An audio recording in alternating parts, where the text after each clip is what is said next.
Hello everybody, and welcome back to Canned Goods, the show all about the movies that we'll never see.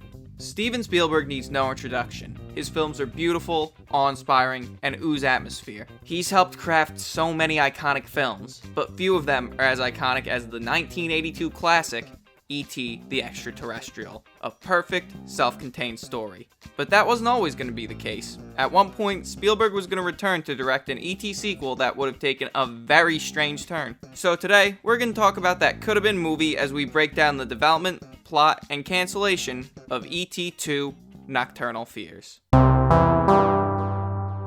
The year is 1982. E.T. the Extra Terrestrial releases worldwide and is an absolute smash hit. The film will go on to gross $619 million worldwide and dethrone Star Wars as the, at the time, highest grossing film of all time. But right before any of this happened, just before the movie was set to release, Steven Spielberg was approached by Universal Pictures, who wanted to know if he had any ideas for a sequel. Universal similarly attempted to court Spielberg to do a sequel to his first blockbuster, Jaws, to no avail. E.T. was indirectly born from his desire to not make a sequel for Close Encounters of the Third Kind. At the time, he was notorious for this no-sequel stance, but shockingly enough, Spielberg agreed to take a crack at E.T. 2. He reunited with the original film's scribe, Melissa Matheson, and the duo were able to crank out a 9-page plot treatment, dated and completed July 17, 1982, just a little over a month after the first movie's premiere, titled E.T. 2: Nocturnal Fears. The treatment for Nocturnal Fears has been floating online for years now, and while it's only 9 pages, it gives us a pretty good idea about what the film's general plot would have been. So without further ado, let's dive right in. In the night sky, there's an emotion churning about. The stars twinkle blankly, expressionless, as if to say, something is wrong. There's a slight breeze disturbing the treetops. Or is it? Through gnarled branches, we gaze upon a familiar sight. In what seemed like only the blink of an eye, something has penetrated the night sky and nearly avoided our attention. A small noise followed by streaks of stray light further acknowledge its presence. A door is being opened on the giant ornamental mothership now resting in the forest clearing. A door opens and extends outward to make a ramp. Light pours from within, and a figure emerges as a silhouette. The creature moves in a familiar fashion. A waddle. School's now come to an end for Elliot, Michael, Gertie, and their many friends. For most youngsters, summer is something to look forward to. This is not the case for a handful of children this summer. Summer is, unfortunately, a continuation and concentration of the feelings and thoughts the previous months only hinted to. For these few kids, summer promises only one thing: loneliness. This marks the first of many summers without their little alien friend nicknamed E.T. Hard as it is, the children cope. Elliot, Michael, and Gertie are closer to one another since E.T. came into their lives. They have a special sort of relationship now. But as always, time tends to blur memories, and Elliot's mother, Mary, is still waiting for that process to begin. So far, however, E.T. is as popular today as he ever was. The spaceship, nestled in the forest clearing surrounded by massive redwoods, seems to be showing signs of life. Movement could be detected within the ship. The aliens on board are evil. They've landed on Earth in response to distress signals designating its present coordinates. These aliens are searching for a stranded extraterrestrial named Zrek, who's sending a call for help. The evil creatures are carnivorous. Their leader, Coral, commands his crew to disperse into the forest to acquire food. As the squat aliens leave the gangplank, each one emits a hypnotic hum, which has a paralyzing effect on the surrounding wildlife. These creatures are an albino fraction of the same civilization E.T. belongs to, and these two separate groups have been at war for decades. Coral approaches the top of the gangplank and raises his frail arms outward as his yellow heart light summons his crew back to the mothership. For a moment, the aliens are paralyzed themselves. The tiny creatures eventually look up with their large, expressive red eyes and begin their orderly processional back up into the spaceship.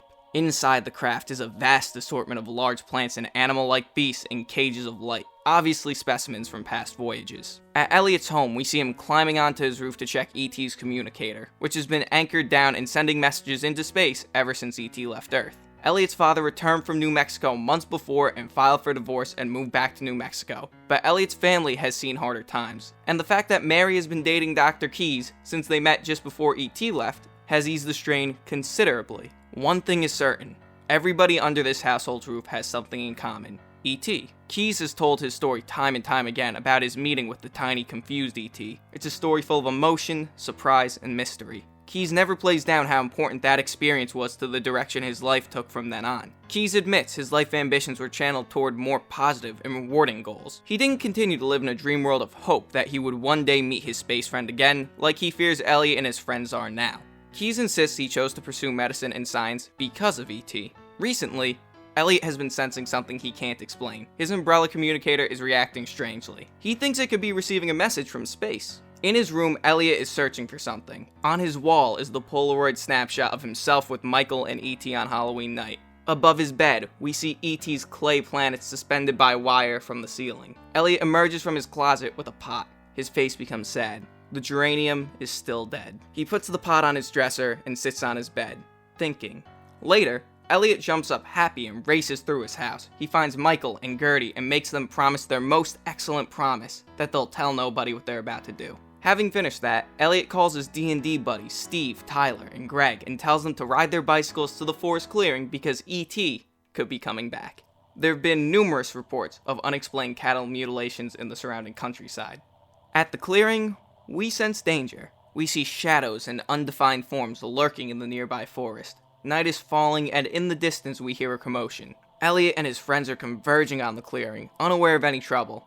They arrive and dismount their bicycles. In a sense of pure awe, everybody gazes upon the dark contours of the massive space machine. Suddenly, the figure of Coral appears in an illuminated porthole. Telepathically, Coral speaks to the children, asking the whereabouts of the fugitive alien Drek. The children reply honestly that he's gone home. Coral becomes angry, believing that they're lying. When the children regain their senses, they're surrounded by the evil alien creatures who were hiding in the forest. The creatures are carrying some kind of dagger. Elliot advances in a friendly gesture, but barely escapes being bitten, or even killed, by the aliens' razor-sharp teeth. Several of the aliens even bare their fangs from time to time to show that they mean business. Coral orders that the children be brought aboard. Reluctantly, Elliot and his friends follow. In the hours that follow, Elliot and his companions are questioned extensively, but the aliens will not accept the truth in their responses. While one child is interrogated, another is being examined.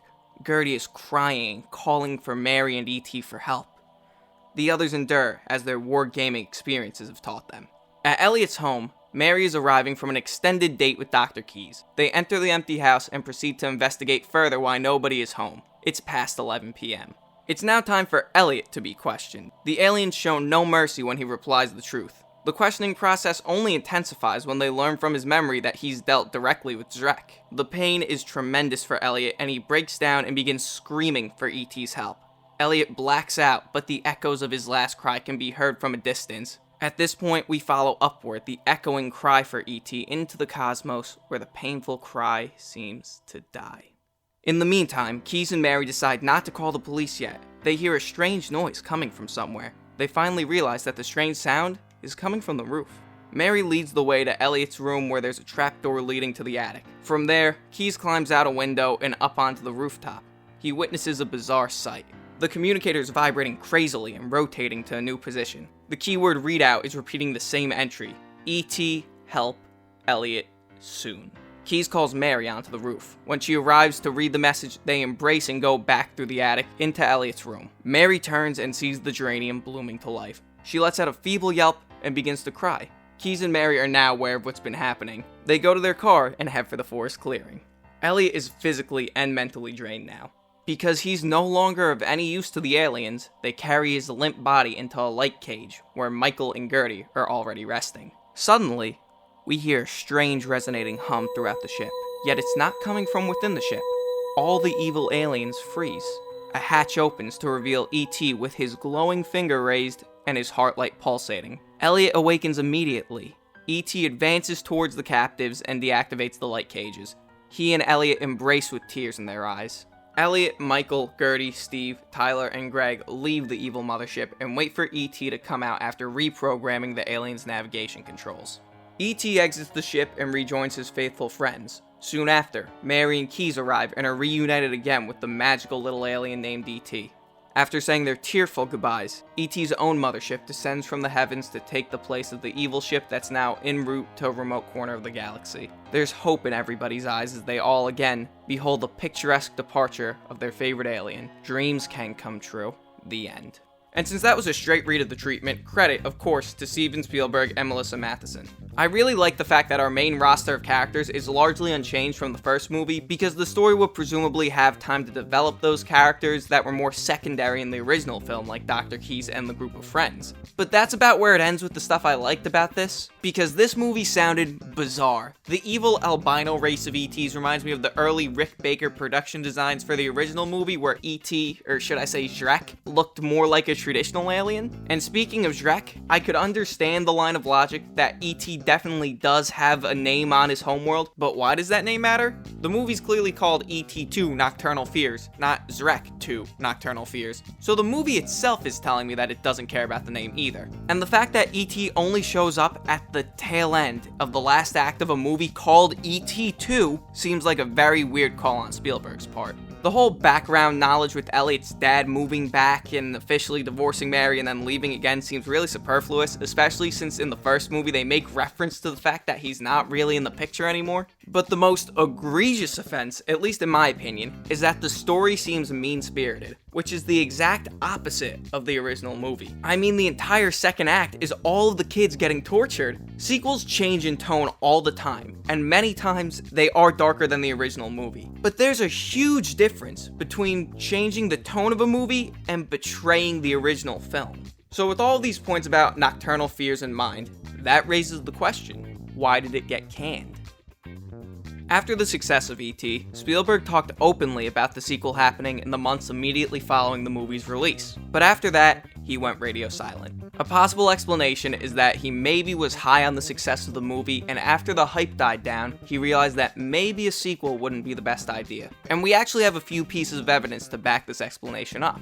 In March of 2018, Drew Barrymore, who played Gertie in the original film, in an interview with Andy Cohen, stated that there was a lot of talk within his camp about sequels, but he never wanted to make them because he felt like what he did is just what it should be. She then recalled a conversation she had with Spielberg when she was just 7 years old, and the topic of ET2 was brought up. He said, "Nope, we're never gonna make a sequel. It's just as it is." That was his philosophy, so who was I to question it? Though the most telling statement comes straight from the horse's mouth. Years after E.T. was released, upon reflection and the notion of a sequel, Steven Spielberg himself, in a dialogue with the American Film Institute, stated, "Sequels can be very dangerous because they compromise your truth as an artist. I think a sequel to E.T. would do nothing but rob the original of its virginity. People only remember the latest episode, while the pilot tarnishes." So in the end, it turns out that the sequel was cancelled on Spielberg's own accord because he wanted to keep the purity of his original film. Nocturnal Fears was definitely an interesting movie, but I think it's for the best that it never saw the light of day.